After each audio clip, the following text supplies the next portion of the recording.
आज के समारोह में उत्तर प्रदेश के सभी सम्मानित अतिथिगण, राजभवन के मेरे सहयोगी तथा मित्रों,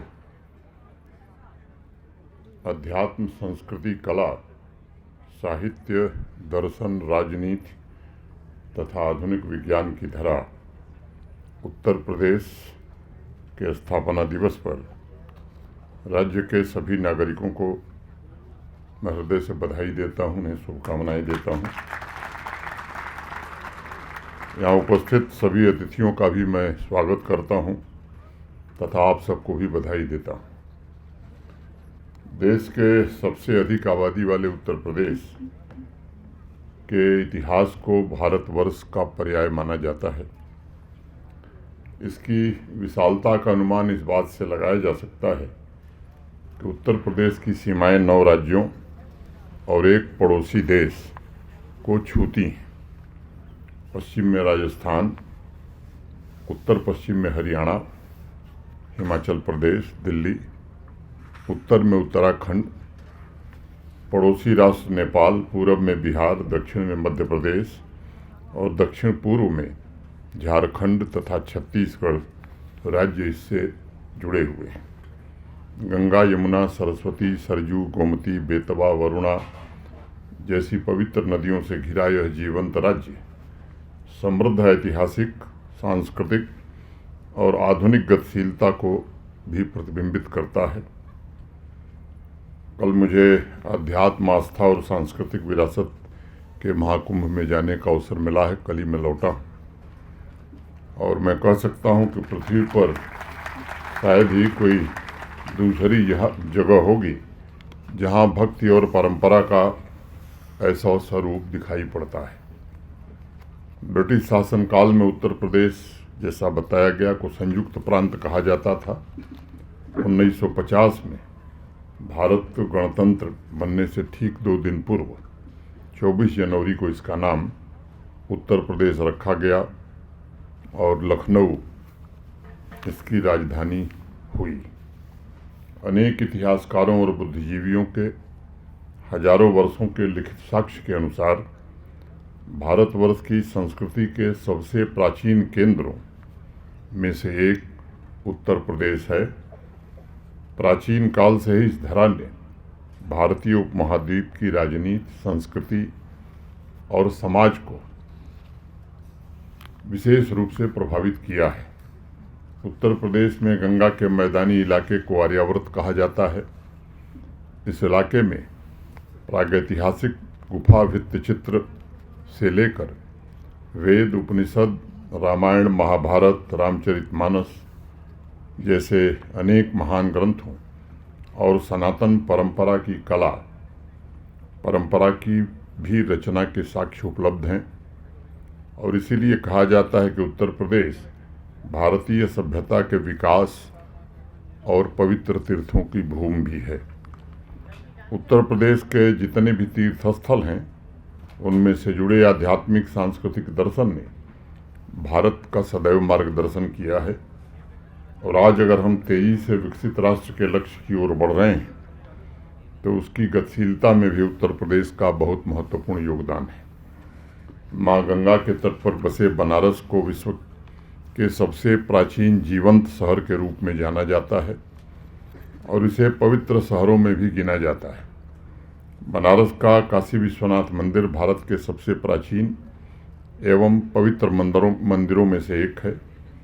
प्रभु श्री राम की जन्मभूमि अयोध्या उत्तर प्रदेश के हृदय स्थल में स्थित है।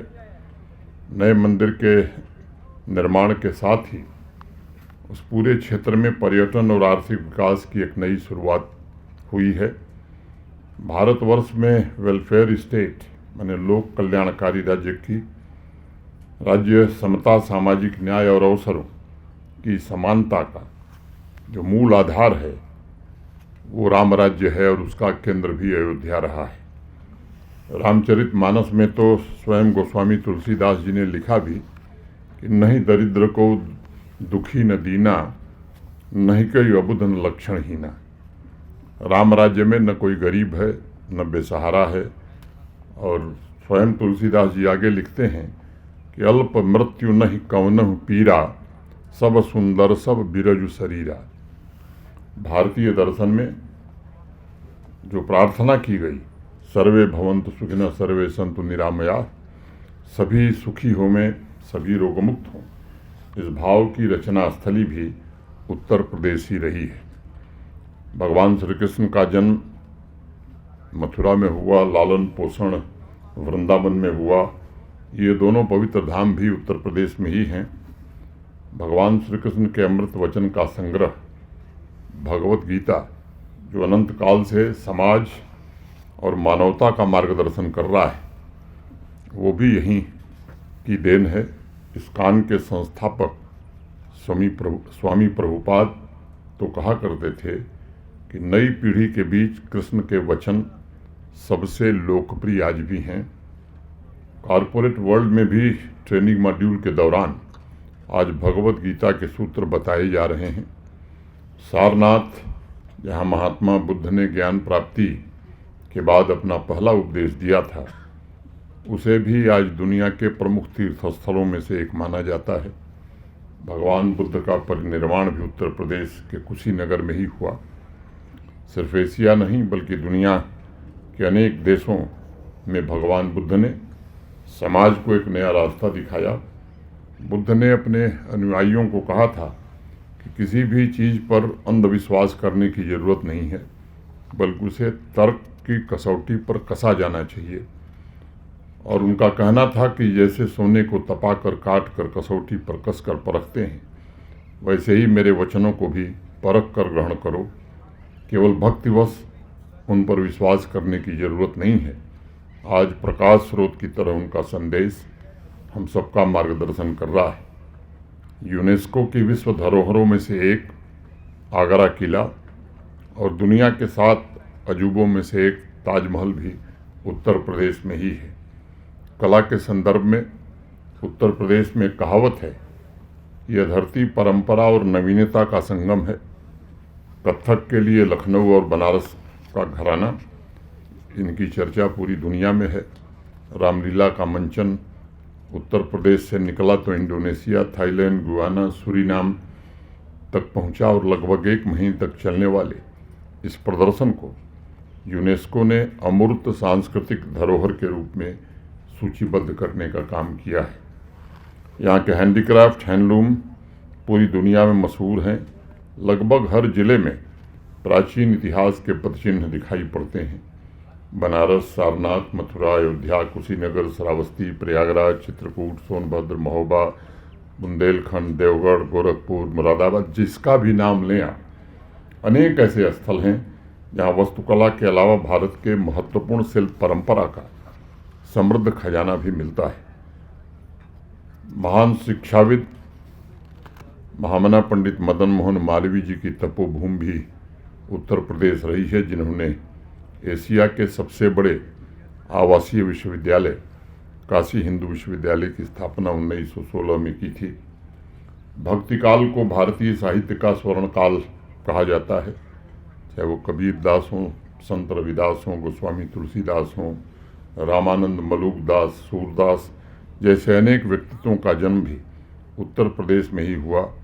और अनेक साधक ऐसे भी थे जिनकी कर्मस्थली बाद के वर्षों में ये उत्तर प्रदेश रहा।